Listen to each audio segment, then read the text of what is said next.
ഈശോമിശിഹായ്ക്ക് സ്തുതിയായിരിക്കട്ടെ. നവംബർ 20 വിശുദ്ധ എഡ്മണ്ടിന്റെ തിരുനാളാണ്. 9-ാം ശതകത്തിൽ ഡാനിഷ് സൈന്യത്തിന്റെ നിരന്തരമായ ആക്രമണങ്ങളെ തുടർന്ന് 855 ക്രിസ്മസ് ദിനത്തിൽ നോർഫേക്കിലെ വൈദികരും പ്രഭുക്കന്മാരും ചേർന്ന് ആറ്റിൻബറോക്കിൽ വെച്ച് കേവലം 14 വയസ്സുള്ള എഡ്മണ്ട് എന്ന രാജകുമാരനെ തങ്ങളുടെ ഭരണാധികാരിയാക്കി. അനേകം വിശിഷ്ട ഗുണങ്ങളുടെ വിളനിലമായിരുന്ന എഡ്മണ്ട് സങ്കീർത്തനങ്ങൾ ഹൃദയസ്ഥമാക്കി പ്രതിദിനം ദേവാലയ ശുശ്രൂഷയിൽ പങ്കുചേർന്നു.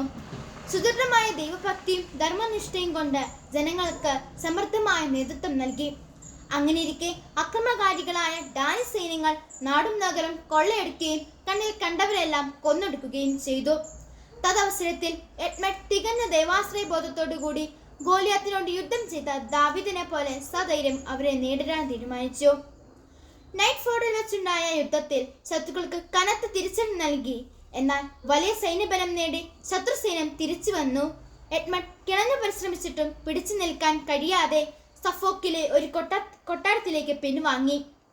അക്രമകാരികളുടെ നേതാവ് ഇംഗുവാൻ എഡ്മണ്ടിനോട് രമ്യതപ്പെടുന്നതിനായി മതനിയമങ്ങൾക്കും സമൂഹ നിയമങ്ങൾക്കും വിരുദ്ധമായ ഏതാനും സന്ധി വ്യവസ്ഥകൾ ഉന്നയിച്ചു. എന്നാൽ എഡ്മണ്ട് അവ സ്വീകാര്യമായിരുന്നില്ല. അതിനാൽ യുദ്ധം വീണ്ടും തുടർന്നു.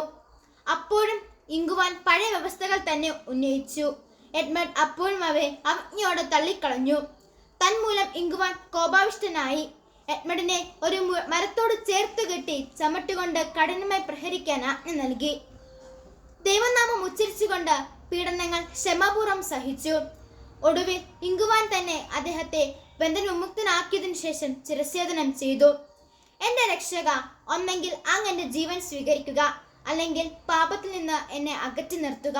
നന്ദി. ജയ് ക്രൈസ്റ്റ്.